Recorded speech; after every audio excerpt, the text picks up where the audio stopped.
Nós somos a Igreja Adventista Boa Semente, e desejamos que a paz do Senhor Jesus Cristo esteja com você.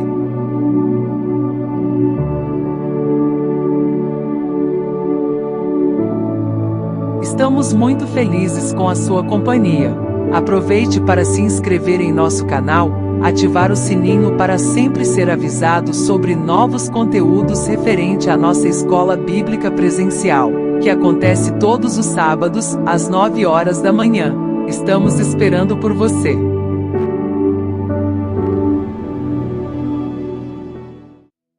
Olá, meus irmãos.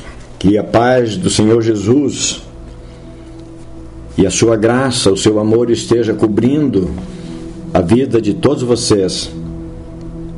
Pela misericórdia dele, nós temos renovada a oportunidade para nos assentarmos e juntos refletirmos sobre a sua santa palavra. Como nós estamos abordando nestes sábados, estamos falando sobre famílias e famílias em conflito. E a gente tem percebido, isso está na nossa percepção diária, o quanto famílias vivem conflito no seu seio. Nossa sociedade é composta por famílias contempladas com muita instrução. Desde muito cedo, os nossos filhos, eles têm acesso a fontes de informações diversas. E isso faz com que muitas informações acabam se acumulando no centro da família. Pais informados, mães informadas e filhos informados são os que, quando têm oportunidade de se assentar à mesa ou em torno de algum assunto, todos geralmente têm alguma informação sobre qualquer tema em relação ao qual a família decide conversar. Apesar de tantas informações oriundas de diversas fontes, as famílias têm vivido momentos e dramas muito complicados, muito difíceis. Creio que cada um de nós conhece alguém que convive numa família bastante difícil, que enfrenta muita dificuldade. Quem sabe até algum de nós mesmo, na nossa casa, na nossa família, nós vivenciamos essa realidade do conflito no seio da nossa família. E para o próximo sábado, o dia 3 de maio, no momento primeiro do culto, quando nós nos assentarmos em nossas rodas de estudo bíblico, nós estaremos refletindo sobre esse tema geral, famílias em conflito, e abordando o tema filhos preteridos. As famílias entram em conflito e esses conflitos nascem dentro das próprias famílias. Eles não vêm de fora. Não são os problemas geralmente que vêm de fora os maiores enfrentamentos que cada família tem no seu dia a dia. Os seus conflitos geralmente, repito, nascem, se desenvolvem e por vezes se mantêm e perduram dentro de cada uma das famílias. Falamos no sábado anterior sobre filhos preferidos e hoje nós vamos pensar sobre filhos preteridos. O que acontece quando um filho percebe que ele não tem a atenção que ele esperava de seus pais? E pior ainda, quando ele percebe que um seu irmão tem um atendimento preferencial, um atendimento mais atencioso por parte dos seus pais, e ele vai se sentindo abandonado, desprezado. Um sentimento de inferioridade vai nascendo na sua mente, e aos poucos aquilo não sendo tratado, não sendo corrigido, no futuro, na sua vida de adolescência, de juventude ou mesmo adulta, isso pode resultar em consequências bastante desagradáveis. Nós sabemos que todos nós, como seres humanos, nós nascemos e logo no início da nossa vida nós sentimos a necessidade de receber a atenção, o toque, o carinho e a assistência de outra pessoa. Nós nascemos com essa característica. Precisamos de alguém que nos acompanha, de alguém que nos alimenta, de alguém que nos limpa, de alguém que cuida dos nossos interesses. Logo no início da nossa vida, nós desenvolvemos estas percepções. Queremos a presença de outra pessoa. Nós choramos, fazendo mãe até para sair do berço. Não é assim? Logo cedo, nós percebemos os nossos filhos. Quando eles dormem no seu berço, na sua cama, quando a gente sai de perto deles, eles choram estando acordados, porque eles querem nos acompanhar. Eles querem que nós o levemos juntos. Eles querem a companhia de alguém e não querem ficar sozinhos. Nós, logo no início da vida, nós percebemos que não gostamos da solidão, que não gostamos de ficar sozinhos, de não termos a atenção devida que nós queremos. Passado alguns meses, algum tempo, nós começamos já a ter uma carência e uma necessidade de maneira bastante pontual. Nós sabemos quem nós queremos. A criança, depois de certa idade, ela conhece o cheiro, conhece a voz, conhece o toque da sua mãe ou de seu pai, ou ainda de seus irmãos. Se o que ela quer é a mãe, somente a mãe pode acalentá-la. É uma manifestação da nossa carência seletiva. Nós queremos o sorriso, a brincadeira, nós queremos as pessoas ao nosso redor. Nós temos ansiedade pela atenção e chegamos mesmo em certa idade a exigir fisicamente, chamar pelo nome insistentemente. Outras vezes pegamos a mão do adulto, viramos até a cabeça dele para que esse adulto olhe para nós, olhe o nosso brinquedo, olhe o nosso movimento, dê atenção para os nossos afazeres. A gente espera que os que vivem conosco na nossa casa compartilhem conosco das nossas necessidades, participe das nossas brincadeiras, que nos dê atenção e que participe conosco da nossa vida. Os anos vão passando, a gente vai crescendo, mas mesmo quando a adolescência, a juventude chega para a nossa vida, e mesmo a idade adulta, apesar de nós irmos nos compreendendo mais independentes, mas mesmo assim nós carecemos, nós buscamos a atenção das pessoas ou de pessoas. A gente precisa de alguém que seja aquela pessoa que vai nos ouvir, que vai nos abraçar, que vai nos dar atenção, que vai ouvir as nossas histórias, que vai repartir conosco a solidariedade, a presença, a palavra e assim por diante. Nós queremos ter amigos, queremos que os nossos familiares nos acompanhem, Nós queremos a atenção. E estas são reações naturais de cada um de nós como seres humanos.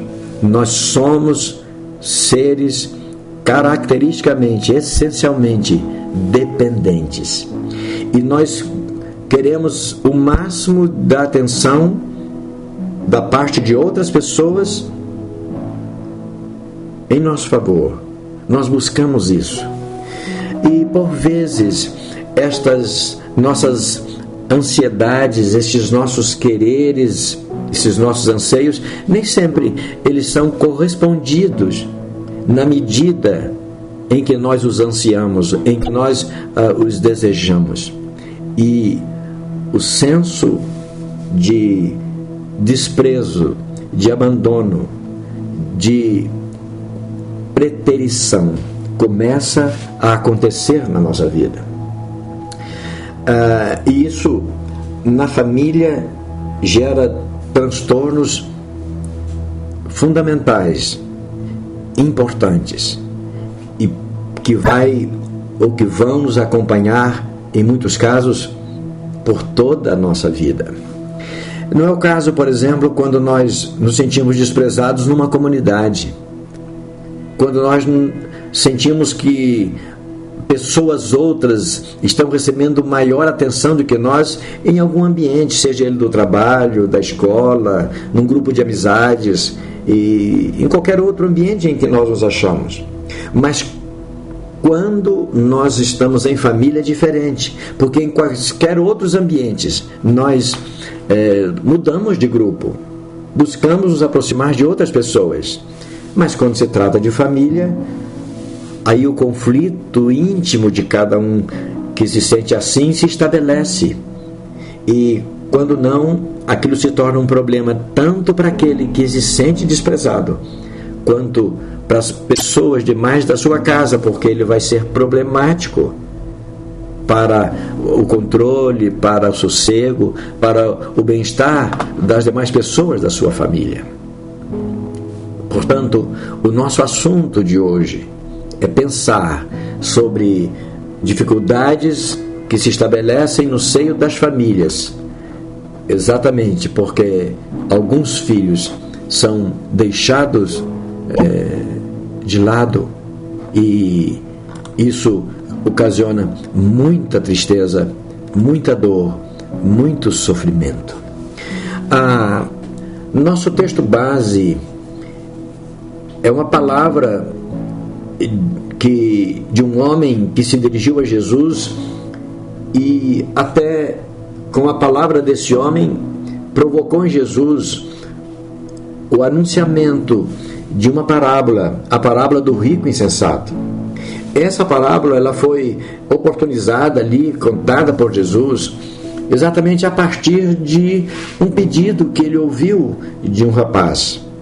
E o verso 13 do capítulo 12 do Evangelho escrito por Lucas nos revela a seguinte informação: E disse-lhe um da multidão: Mestre, dize a meu irmão que reparta comigo a herança. Diga, meu irmão, que reparta comigo a herança. Ora, quando Jesus ouviu isso, ele ficou impressionado com aquele pedido. Se você observar a resposta de Jesus àquele homem, ele diz: não, meu amigo, eu não sou juiz nem repartidor entre vocês. Essa não é a minha função. Então, aquele homem, certamente, ele manifestou uma reação de desespero que ele carregava, não se sabe há quanto tempo, se há meses, se há anos, que ele carregava dentro de si. Havia um problema entre ele e um seu irmão, certamente o seu irmão mais velho, porque na cultura daquele tempo, o filho mais velho, na ausência do pai, era o filho mais velho o responsável pela administração dos bens da família, pelo cuidado de todos os demais membros da família, E ele tinha, entre outras coisas, o direito de receber o dobro da herança, da cota da herança que os seus pais deixaram. Para a gente entender o que era esse dobro, por exemplo, se os filhos fossem, por exemplo, em número de 5, a herança era repartida por 6. E o filho mais velho, ficava com 2 partes, de maneira que ele ficava com uma quantidade dobrada em relação aos seus irmãos mais novos. Esse era um dos direitos, e parece que esse rapaz, ele estava numa situação de dificuldade com o seu irmão, exatamente nessa divisão da herança. Então, a gente vai dizer que, aqui na introdução, que se ter predileção por um dos filhos é prejudicial e põe a estabilidade e a paz familiar em risco, o mesmo acontece quando um filho é preterido, quando um filho é desprezado. Nós estamos falando filho, mas entre irmãos que fazem parte do mesmo grupo familiar, também isso é problema. É preciso que o tratamento seja condizente com as expectativas, as necessidades e os direitos de cada membro da família. O episódio narrado por Lucas, que é aqui exposto no nosso texto base, revela certa revolta da parte de um irmão, cujo pedido feito a Jesus mostra-nos claramente que ele se sentia lesado pela falta de justiça com que seu irmão mais velho repartiu entre eles a herança deixada pelo pai deles. Na cabeça daquele homem estava retratado um ato injusto e incompreensível. Para ele, era inaceitável o que estava acontecendo. E talvez ele pensasse assim: será que não bastava para meu irmão, ou para seu irmão, pensando sobre o que ele imaginava, que era mais velho, o direito ao dobro da herança que caberia ao reclamante? Ora, se ele já tinha direito ao dobro da herança, e mesmo assim, segundo se entendia, seu irmão repartiu com fraude os bens deixados por seu pai, apossando-se de valores que era de direito seu, de direito daquele que se apresentou a Jesus para reclamar. Nós não temos notícias, não é contado mais detalhes sobre os pais daqueles rapazes, nem como eles resolveram o impasse. Mas uma certeza nós podemos ter a partir do episódio narrado por Lucas: eles viveram certamente o resto da vida deles em conflito, e também deixaram um legado recheado de intrigas e revoltas para seus descendentes. O desprezo ofende a um, dizemos aí, mas fere a muitos. O filho desprezado, o irmão desprezado, ele fica muito ofendido. Ele recebe com tristeza e revolta a afronta. Mas as consequências não vão atingir somente esse filho que se sente menosprezado, que se sente lesado. O problema vai ferir a família toda, geração afora. Por isso, a recomendação da palavra de Deus para nós, escrita por Paulo aos Tessalonicenses, no capítulo 4, verso 6. Ninguém oprima ou engane a seu irmão em negócio algum, porque o Senhor é vingador destas coisas. Como também antes já vos dissemos e vos testificamos: o Senhor não ama a injustiça. O Senhor aborrece a iniquidade. O Senhor não põe a sua bênção sobre riquezas adquiridas de forma injusta. O Senhor não abençoa a trapaça. O Senhor não aprova o levar vantagem em algum negócio de uma pessoa, em relação a uma pessoa frente às demais pessoas envolvidas. Por isso, Paulo adverte: ninguém despreze, ninguém engane, ninguém oprima a seu irmão. O filho preterido numa família, ele vai se sentir oprimido, enganado, ele vai manifestar revolta. É questão de tempo. Como dissemos, aos poucos ele vai desenvolvendo essa sensação de inferioridade, de menosprezo, de desprezo. E ele vai perdendo o amor ao irmão preferido. Ele vai desenvolvendo raiva, ódio, desprezo aos demais membros da sua família, não somente contra o seu irmão preferido, mas também contra os seus pais. Na reflexão 1, a gente vai dizer que o descaso com algum filho pode ser encontrado tanto em famílias ditas estáveis, com todos os membros convivendo na mesma casa. Famílias estáveis, aparentemente nós olhamos e parece que todos vivem bem. Mas no seio dessas famílias, o descaso com algum filho pode acontecer. Também pode acontecer em famílias que, apesar da consanguinidade total ou parcial, vivem separados. Aquelas questões de filhos que vivem com a madrasta, ou vivem com o padrasto, o pai distante, a mãe distante. Ele é meio filho na casa, ela é meio filha na casa.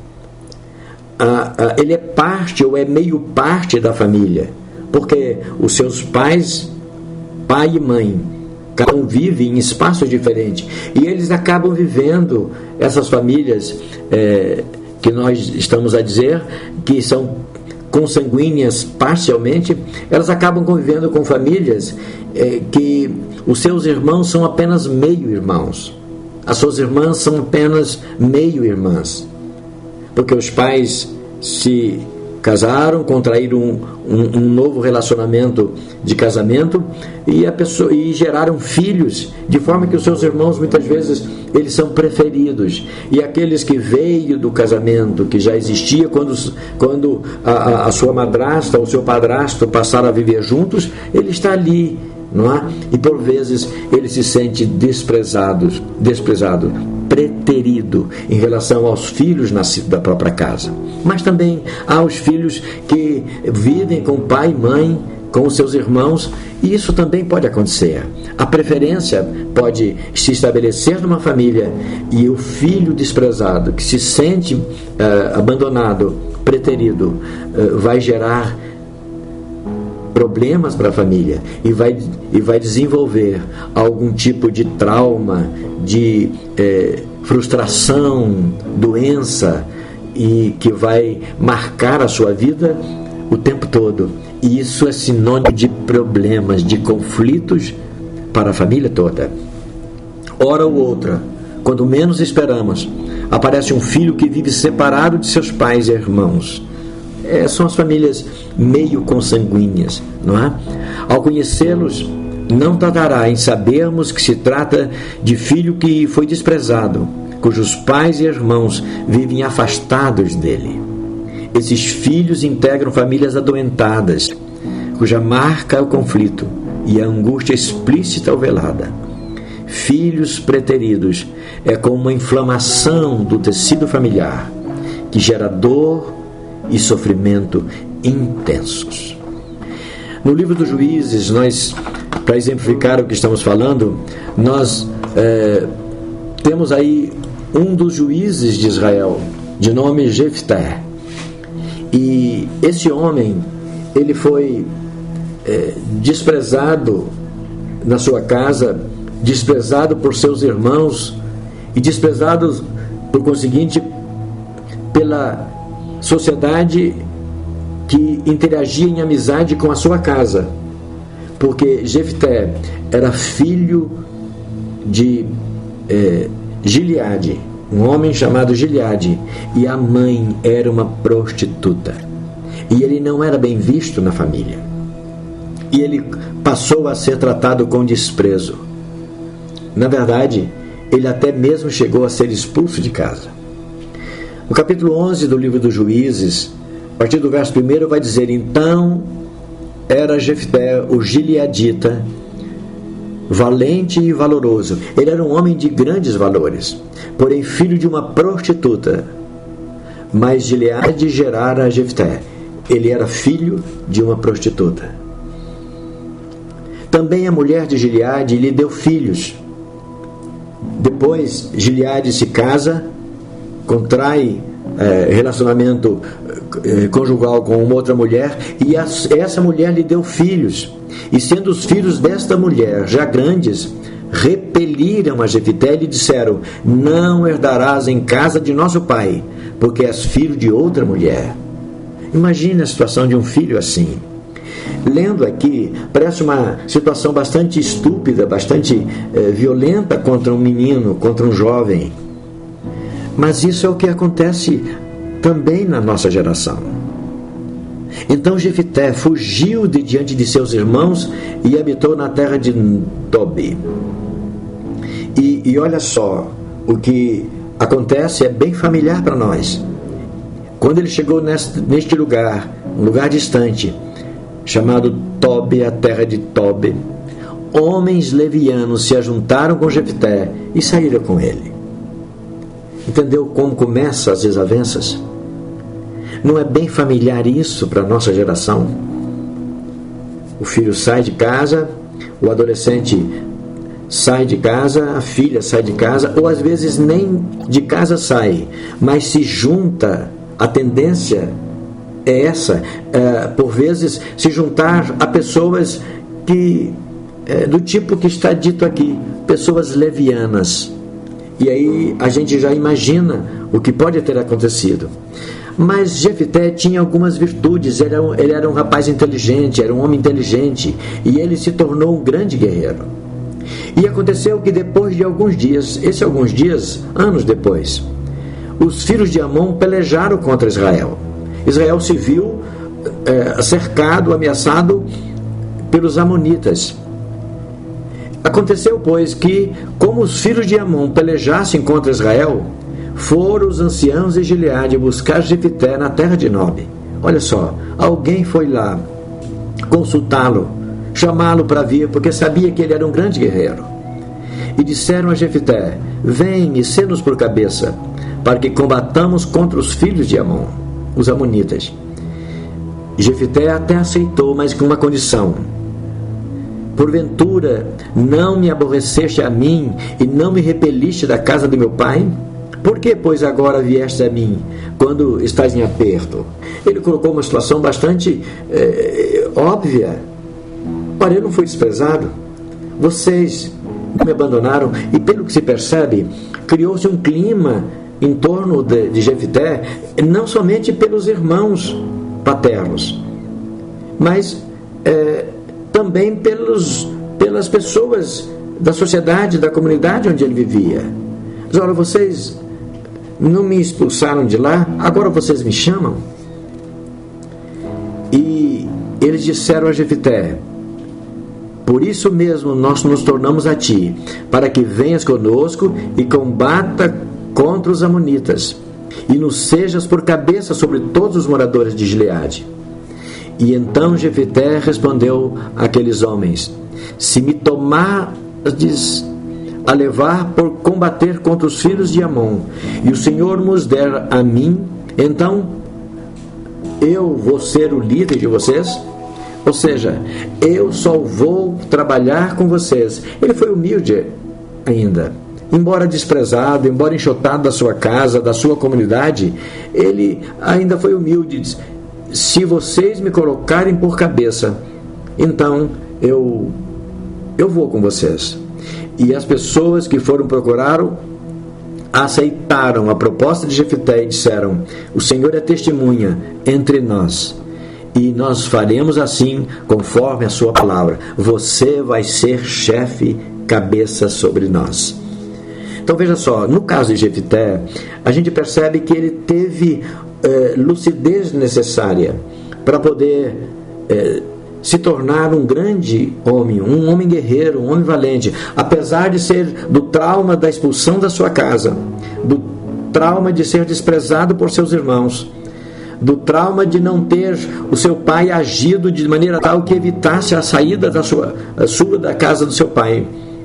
E mesmo se ajuntando com pessoas levianas, quer dizer, com más companhias, mesmo assim, ele se fez um grande homem.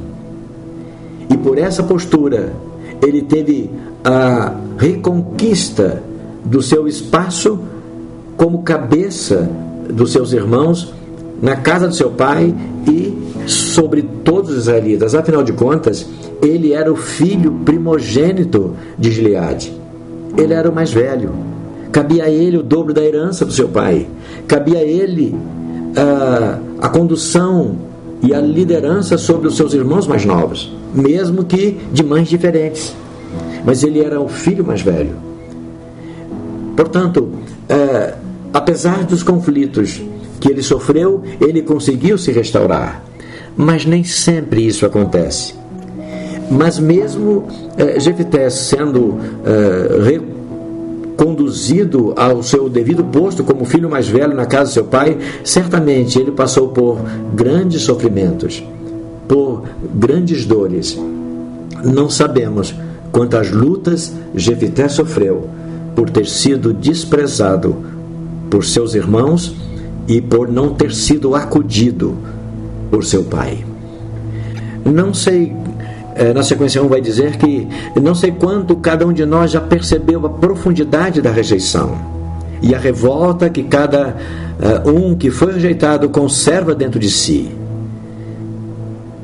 Para a gente pensar, uma coisa é certa: a rejeição adoece, deixa o rejeitado vulnerável, apático ao que é bom e sem disposição para lutar contra os obstáculos naturais da vida. Aliás, o rejeitado, ele fica vulnerável e ele se apega com facilidade maior do que outros às coisas erradas da vida, se junta a más companhias e ele se envolve geralmente com coisas que vai trazer acréscimo de sofrimento para si mesmo e para toda a sua família.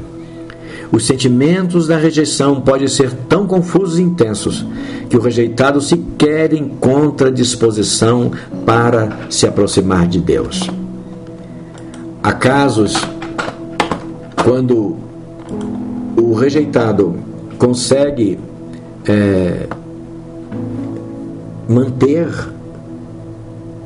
a sua crença, a sua confiança em Deus, Deus pode lhe socorrer.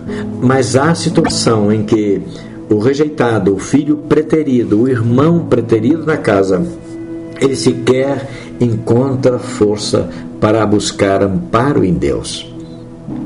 Deus não rejeita, mas é comum o rejeitado pela sua família não ter disposição para se aproximar de Deus.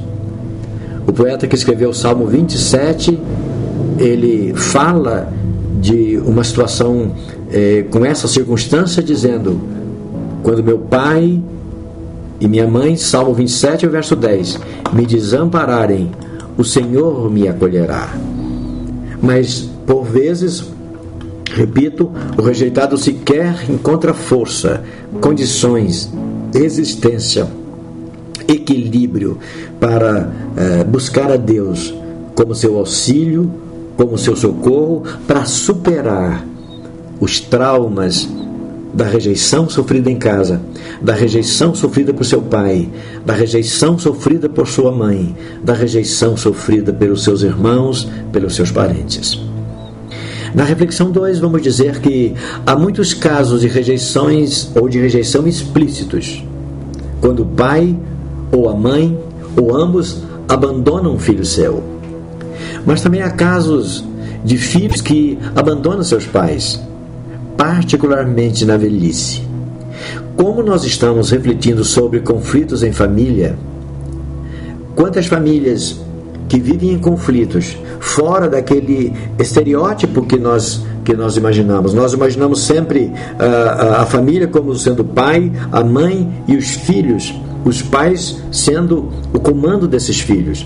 Mas a vida anda, o tempo passa e a família está ali. Os filhos crescem, formam seus próprios núcleos de família quantos filhos nessas condições, tendo seus pais atingido velhice e dependendo deles, o cuidado, a atenção e o carinho deles, esses filhos abandonam seus pais. E isso também é uma demonstração, é um viés que demonstra o conflito de uma família. O ideal seria os pais cuidarem dos seus filhos, da sua casa, dando o tratamento necessário que cada filho precisa, de acordo com a circunstância de cada filho, mas amando a todos igualmente. E isso deveria repicar, mesmo quando a situação se inverter. Quando os pais é que dependerem da atenção, do cuidado e do zelo dos filhos, isso também deveria acontecer. Mas filhos rejeitados provocam conflitos na família. Pais rejeitados também resultam em conflitos familiares.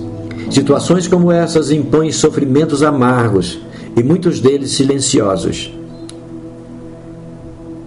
E isso atinge todos os membros de uma família e denuncia o quanto há de conflitos e violência gerados pela hipocrisia, ambição e a falta de Deus no lar, ou a falta de cuidado das pessoas que compõem a família.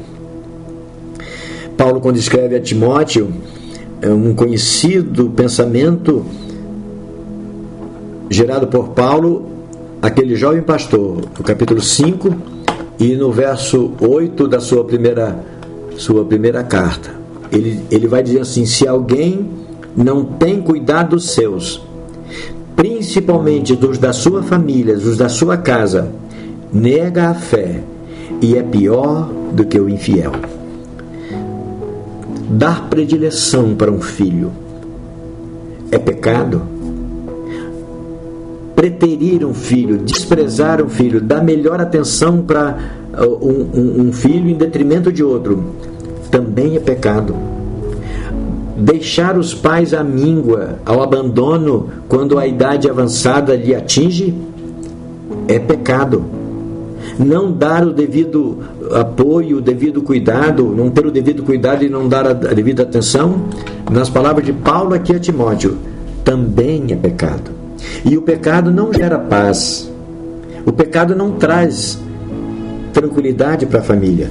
Quando uma família não cuida dos seus membros de maneira cristã, de maneira a demonstrar o amor de Deus igualmente para todos os membros da sua família, quer sejam esses membros, sejam filhos crianças, filhos jovens, adolescentes, adultos ou os pais idosos, este lar terá falta da bênção de Deus e por isso vai ser um núcleo de conflito para as pessoas que pertençam a esse lar.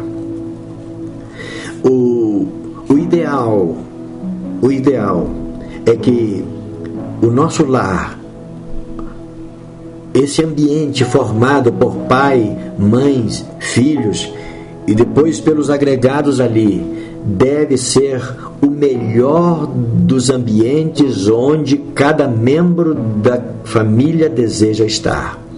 Descuidar do lar, dizemos na sequência 2, é o mesmo que abraçar o sofrimento e a dor.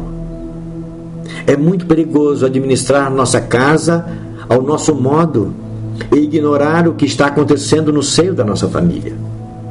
Por outro lado, é preciso dar atenção ao que a palavra do Senhor nos indica sobre seus propósitos para nosso viver em família. O Salmo 128, este salmo clássico, ele revela uma pintura num quadro que denuncia a família, que demonstra a família guardada debaixo das mãos do Criador. Feliz, venturoso, bem-sucedido é aquele que teme ao Senhor e anda nos seus caminhos. Veja só, o pai, junto com a mãe, é que comanda essa equipe, chamada família. E esse pai e essa mãe e toda a sua equipe, a sua prole, os seus filhos, o poeta, na sua inspiração, escreve: é feliz, é bem-aventurada se ela teme ao Senhor. E nas palavras de Paulo a Timóteo, a família que teme ao Senhor é a família que cuida dos céus, é a família onde cada um cuida de si e também cuida do outro que está compartilhando a sua vida no mesmo ambiente. E o poeta continua dizendo: esta família vai comer do trabalho das suas mãos, ela vai ser feliz, e tudo nessa família vai caminhar bem. Isso ele faz uma referência ao comando da casa, ao marido, ao pai. A mulher desse marido será como a videira frutífera aos lados da sua casa, os seus filhos como plantas de oliveira à roda da sua mesa. Nós não temos ideia, porque a nossa cultura e a nossa vida urbana não nos permite visualizar com precisão, e até o tempo em que nós estamos vivendo por aqui, mas essa questão da imagem da mulher como uma videira frutífera aos lados da casa, a riqueza. A videira, ela produz a uva, da qual se produz o vinho. O vinho é o sinônimo de vida firme, de vida forte, de vida saudável, de vida completa, de vida protegida, de vida plena. E a mulher como planta de oliveira à roda da mesa, quer dizer, a oliveira é que gera o óleo, a unção, o amor, o frescor da boa amizade, dos bons relacionamentos no seio da família. Que lindo isso! Não por acaso o poeta começa dizendo: quem tem um lar cercado com essas situações, por essas circunstâncias, é feliz, próspera e abençoada essa família. É assim que vai ser abençoado o homem que teme ao Senhor. E conclui: o Senhor vai abençoar esta pessoa na sua vida e no seu congregar, no seu ajuntamento para adoração, todos os dias da sua vida. E ele vai ter vida longa e próspera. Ele vai ver os filhos dos seus filhos, e a paz sobre a igreja, sobre Israel. Não há como vivermos em paz no lar, no trabalho e nem mesmo na igreja, se a nossa casa é dividida por preferências ou por preterição. Dou atenção a um filho de maneira desigual ao que eu dou para o outro. Não é dar exatamente o que dá para um, dá para o outro. Tudo tem o seu tempo, tudo tem a sua forma, tudo tem a sua justificativa. Mas é preciso que isso seja administrado. As necessidades dos filhos precisam ser administradas com entendimento, com inteligência. Por fim, na reflexão 3, vamos dizer que a família foi instituída e organizada por Deus. Deus tem ciúme da família. Deus zela pelo bem-estar da família. E Ele criou a família para o benefício de todos os seus membros. A família é o melhor arranjo que Deus organizou para o bem-estar e equilíbrio nosso. Entretanto, o pecado chama a nossa atenção para outros alvos: o prazer, as conquistas, as amizades, relacionamentos, entretenimentos, entre outras coisas, que de tal forma nos cativa, ao ponto de nos esquecer por vezes, ou ignorar até o que ocorre com nossos filhos dentro do nosso lar. É preciso que o olhar nosso esteja voltado para a nossa família. A vida acontece no seu dia a dia, por aí. Nos relacionamos, trabalhamos, negociamos, nos envolvemos com a vida, com compromissos, mas a vida ética, moral, equilibrada, de comunhão, acontece mesmo no seio da família. Jesus quando fala sobre o casamento, dando uma resposta, ele fala uma coisa bastante interessante quando alguém perguntou para Jesus se era lícito a questão do homem abandonar a sua esposa, do marido abandonar a sua esposa. Irmãos, antes da gente ler o texto, Mateus 19, versos 4 a 6, antes da gente ler esse texto, pense comigo aqui, quantas famílias destruídas, porque marido e esposa não conseguiram superar seus traumas, seus dilemas, não conseguiram perceber que casados, a vida deles mudou e pode ser mudada para muito melhor, mas depende da iniciativa, do cuidado, do carinho, do zelo e da atenção de cada um. Quer no relacionamento entre marido e esposa, quer na forma como vão cuidar dessa herança do Senhor, que são os nossos filhos. Família onde pai e mãe não se entendem a ponto de viver uma vida atritosa e, por fim, até chegar à violência e separação. Isso não beneficia a nenhum dos membros da família, nem aos cônjuges e nem aos filhos. Por isso Jesus respondeu desta maneira: não tendes lido que no princípio o Criador os fez macho e fêmea? E disse: portanto, deixará o homem pai e mãe, e se unirá à sua mulher, e serão os dois uma só carne? Uma só carne. Mas, num tempo em que o homem que formou e a mulher que formaram a primeira família, eles não deixaram pai e mãe. Eles não tiveram pai, nem mãe. Mas essa é a ideia de nós deixarmos o núcleo familiar dos nossos pais e avançarmos para criar o nosso próprio núcleo familiar. E o equilíbrio nosso como marido e esposa vai trazer benefício para a nossa prole, para os nossos filhos, ou para o nosso filho e a nossa descendência, enfim. E Jesus complementa: assim não são mais dois, mas uma só carne.